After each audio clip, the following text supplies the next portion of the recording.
نہ وہ فیصلے کر سکتا ہے، نہ وہ پہلے کر سکتا تھا، نہ آج کر سکتا ہے۔ تو یہ آج حالات ہیں، اور اس کو ہر ہفتے نیب چیئرمین کو لالی پاپ دے دیتے ہیں کہ جناب جو نیا چیئرمین ہے اس کی سلیکشن کے لیے صدر صاحب کو سمری بھیج دی گئی ہے۔ وہ صدر جو آنکھیں بند کر کے آرڈیننس پہ آرڈیننس جاری کرتا ہے، آج 4 مہینے ہو گئے سمری وہ سائن نہیں کر سکا کہ ملک کے اندر نیا نیب کا چیئرمین آئے۔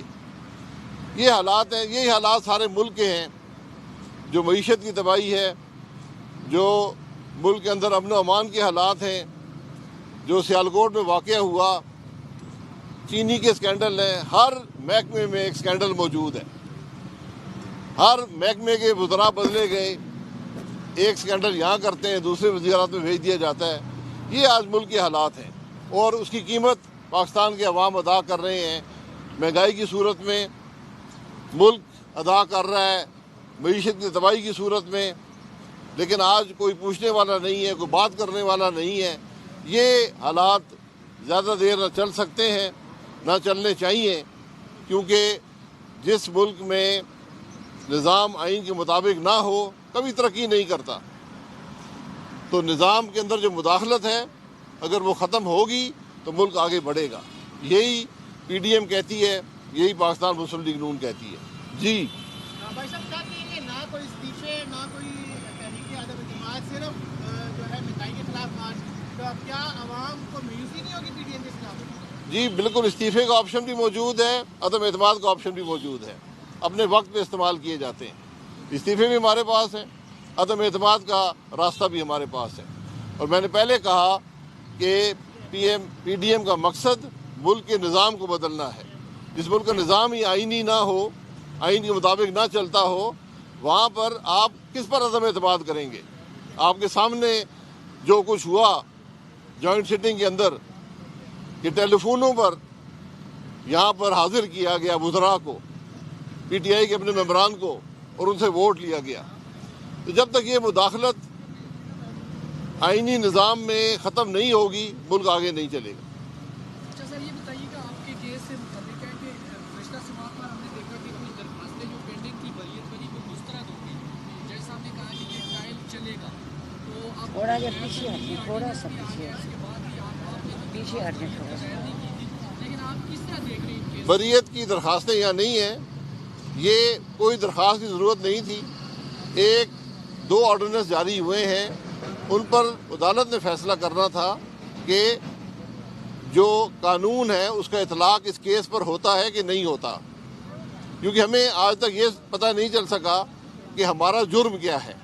یہ بات بڑی واضح ہے کہ کرپشن نہیں ہے، تو کرپشن نہیں ہے تو ذرا یہ بتا دے کہ ہمارا جرم کیا ہے۔ میں بارہا چیئرمین نیب کو کہہ چکا ہوں کہ ذرا ہمیں صرف یہ بتا دے یار کہ ہم نے جرم کیا کیا ہے۔ ہم عدالتیں بھگتنے کو تیار ہیں، سزائیں بھگتنے کو تیار ہیں، لیکن اگر یہ ناانصافی کا نظام ہوگا تو کل چیئرمین نیب اور نیب کے افسران بھی اسی نظام کے تحت ان کو بھی انہی باتوں کا سامنا کرنا پڑے گا۔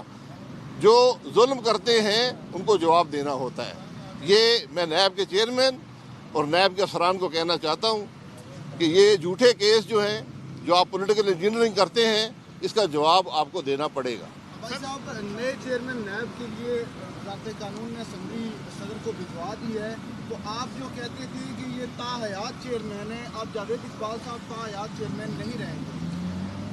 سمری اس صدر کو بھیجی ہے جو دندان سازی کے معاہدے سائن کر رہے ہیں۔ ان کے پاس سمری سائن کرنے کا وقت نہیں ہے، اپنے بیٹے کی دندان سازی کے معاہدے پر سائن کر رہے ہیں، تو سمری کہاں پر ہے ذرا یہ بتا دیں۔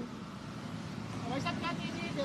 زرداری صاحب نے کل پریس کانفرنس کی ہے اور ان کا یہ کہنا ہے کہ جو ہے پیپلز پارٹی پنجاب میں کم بیک کر رہی ہے اور میاں صاحب کا ہر جگہ پر ڈٹ کے مقابلہ کریں گے۔ کس کو پیغام دینا چاہتے ہیں؟ جس کو بھی دینا چاہتے ہیں، ہمیں نہ زرداری صاحب کے ڈٹ کے مقابلے سے کوئی خطرہ ہے۔ سیاست کرنی ہے، انہوں نے بالکل ڈٹ کے مقابلہ کریں، اور حشر وہی ہوگا جو لاہور میں 133 میں ہوا ہے۔ سر، فواد چودھری صاحب کہتے ہیں جو مہنگائی ہے یہ مسلم لیگ نون اور پیپلز پارٹی کی جو سیٹیں تھیں ان کی وجہ سے ہے. اور شاہد خاقان عباسی صاحب جب وزارت عظمیٰ چھوڑ کر گئے تھے تو 157 ارب روپیہ قرضہ تھا جو ہم ادا کر رہے ہیں آج تک. جی ذرا ان کی گنتی کمزور ہے تھوڑی، اور غلطی کسی پی ایم ایل این کی نہیں ہے، غلطی تو میں سمجھتا ہوں قائد اعظم کی ہے، جو یہاں پر یہ ملک بنا کر گیا تھا. یہاں پر اس قسم کی الیکشن چوری ہو کر فواد چودھری صاحب کی جو حکومت ہے، ان کی وزارت جو ہے وہ قائم ہوئی ہے. میں صرف گزارش کروں گا کہ ایک بڑا بنیادی حساب ہے، جب ہم نے حکومت چھوڑی تھی تو 28 ارب کے قرضے اور لائبلٹیز تھیں، آج 50,000 ارب ہو گئی ہیں. 28,000 ارب کو منہا کریں 50,000 ارب سے تو یہ 22,000 ارب عمران خان اور فواد چودھری صاحب کا تحفہ ہے اس ملک کو.